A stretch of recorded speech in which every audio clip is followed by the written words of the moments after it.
On the 3rd of March, I slid my sourdough starter into my fridge, imprisoned for a period in cold suspension while I focused on last week's video, the Hokkaido milk bread.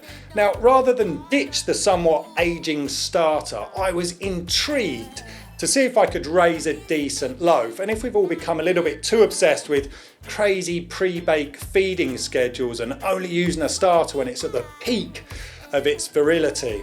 And so on Monday of this week, the starter was sentenced to yet another 3 days of frosty isolation, taking its total starved incarceration time to no less than 14 days. And on Thursday, I set myself up to bake, and I kind of looked down in slight despair at the rather unhappy looking starter. But despite the fact that it had lost all of its volume really, the starter still had some strength, and I use a strong flour with 13.2% protein, so I wasn't totally surprised. But more importantly, the starter did not smell over acidic, it still smelt fruity but nicely sour. So I knocked up kind of my normalish dough, 260 grams of water, 90 grams of starter, 9 grams of salt and 390 grams of strong bread flour. Now, back on the day, on the 3rd of March, I had been intending to bake a loaf of sourdough, which is why my starter was properly fermented before I put it in the fridge. And that is certainly key in this experiment.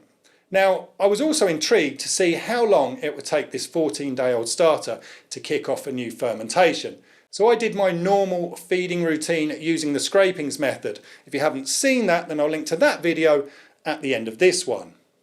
Now, you might be thinking, hang on a minute, Philip, what's the point of this? I just feed my starter when I need it, when I'm ready to bake.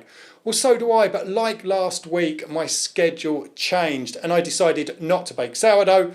I didn't want to dump that starter down the sink, which, to be fair, I have done on a couple of occasions. So testing this means that in the future, I can confidently use the fridge to suspend a starter. So if I'm away for a few days, I can get home, remove the active starter from the fridge and mix up a dough immediately.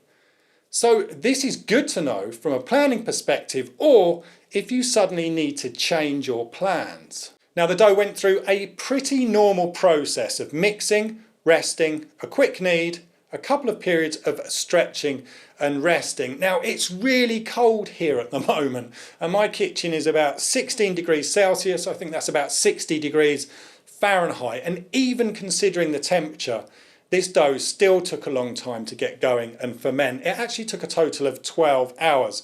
And after that, I gave it a quick pre-shape and a 15-minute rest, and then I rolled the dough up, gave it a quick bath in rice flour and placed it into the banneton. I left it out for 3 hours uncovered at room temperature before placing it in the fridge overnight.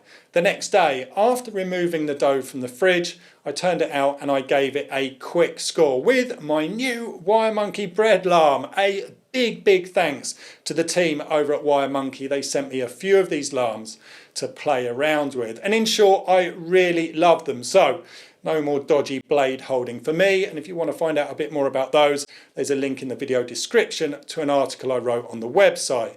Now, the loaf was baked on a stone in an oven that was preheated to 220 degrees Celsius or 430 degrees Fahrenheit. It was baked for 20 minutes covered and 30 minutes uncovered. Now, before we look at the loaf, I can tell you that the new starter took about 18 hours or so to get going again, but get going it did. It just needed a bit of patience and time. And talking of time, I've just started working on a project with some of you to develop a fermentation tool. More to come on that soon, but to also let you know that version 2 of the sourdough calculator is being created right now with the help of your suggestions. So thank you very much. Link to all of that down below. Now, I was pleasantly surprised with this loaf, but we'll get the few, kind of negatives out the way first. I'm not one to put aesthetic qualities above taste and texture, but I guess you could say this loaf is slightly more compact than I'd expect from 750 grams of dough, and I guess it's a touch misshapen compared to my other loaves, but I don't really care. I love these quirks.